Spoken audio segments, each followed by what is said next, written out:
mulai berdoa. Bawa doanya, Nak. Berdiri. Siap. Marilah kita berdoa menurut kepercayaan dan agama kita masing-masing. Doa dimulai. Doa selesai.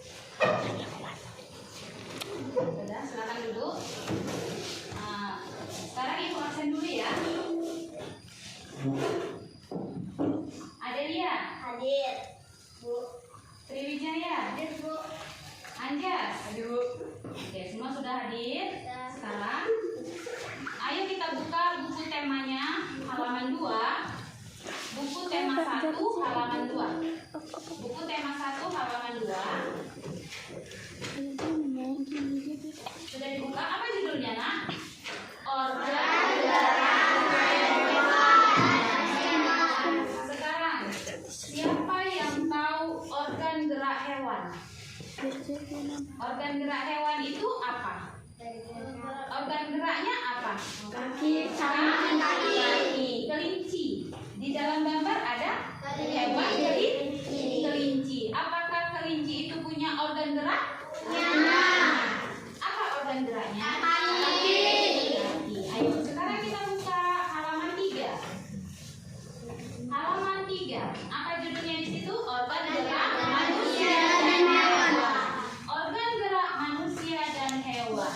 Sebelum kita pelajari tentang organ gerak manusia dan hewan, kita sudah pernah mempelajari tentang ide pokok. Sudah belum? Sudah. Sekarang ide pokok itu apa? Kalimat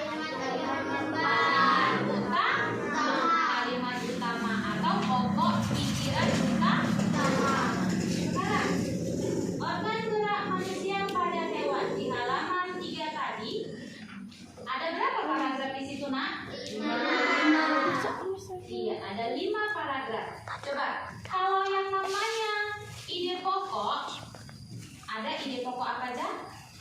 Deduktif dan induktif. Ulangin yuk. Ide pokok itu ada 2. Apa saja ide pokok? Ide pokok deduktif atau induktif. Iya. Deduktif itu ide pokoknya di depan paragraf. Deduktif. Ide mana? Deduktif.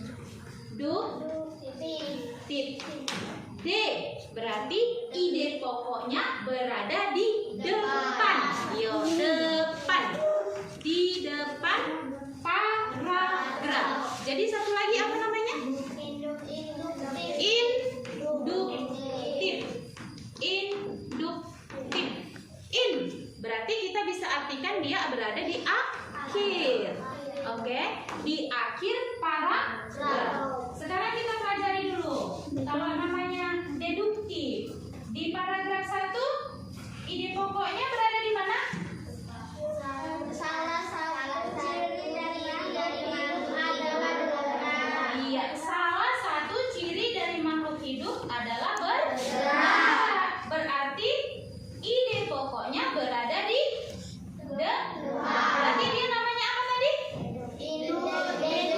Deduktif. Ide pokoknya yang terletak di depan kalimat atau di awal kalimat itu dinamakan dengan deduktif. Sekarang, apakah di paragraf kedua setelah dibaca, di mana sekarang ide pokoknya?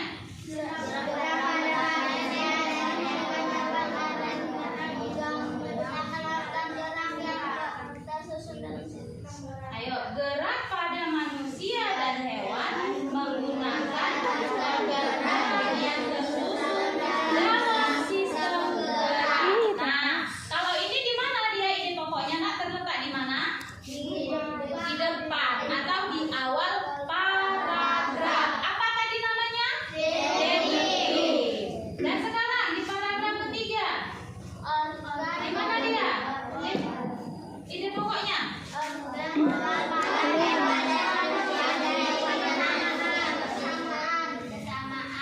Oke.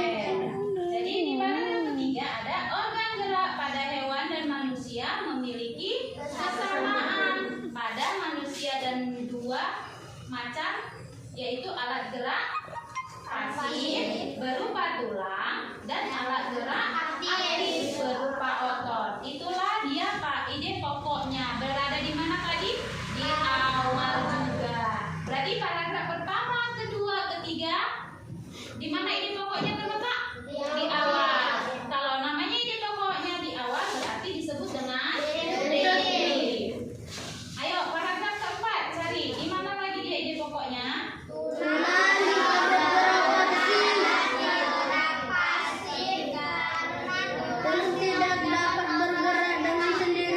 Iya, tulang disebut alat gerak pasif karena tulang tidak dapat bergerak dengan sendirinya.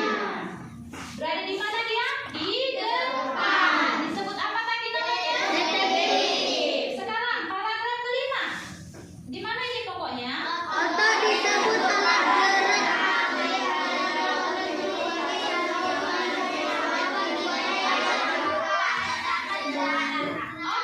disebut alat gerak aktif karena otot memiliki suatu senyawa kimia yang membuatnya dapat bergerak. Berada di mana?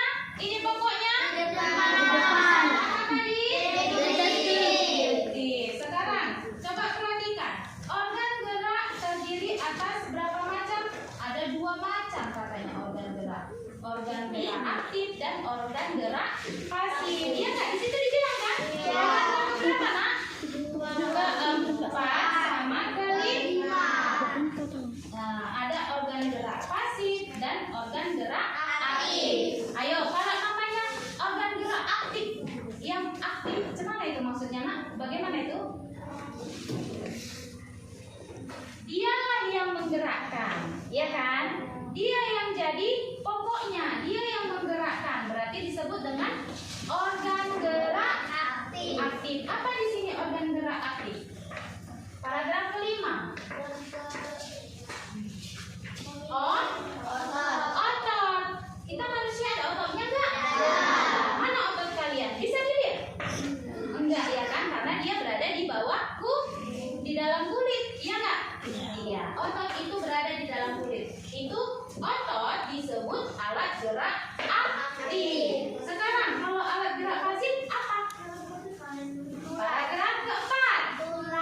Tulang. Ayo, kalau ada lihat, kalau pernah perhatikan, kalau namanya tulang itu bisa bergerak sendiri nggak? Tidak.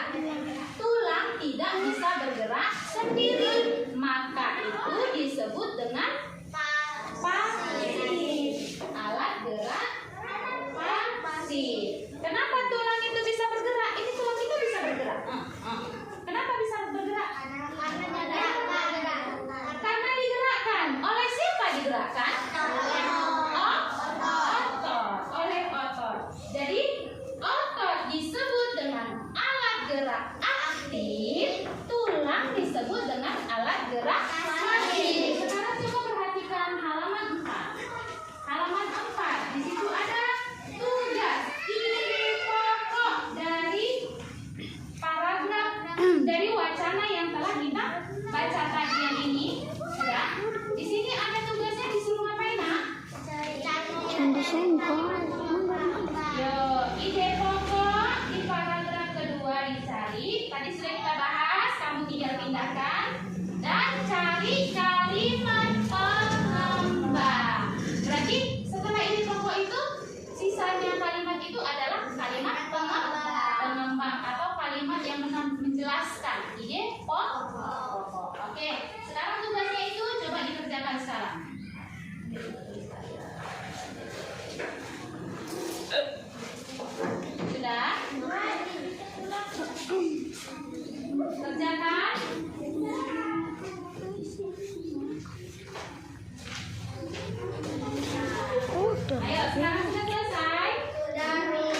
di sini sesuai dengan ide pokok masing-masing. Itu tugas di rumah ya Nak ya.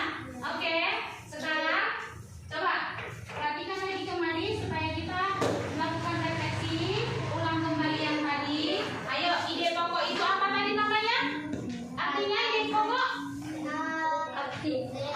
Ide pokok itu apa artinya? Ide pokok adalah kalimat utama. Udah. Yuk,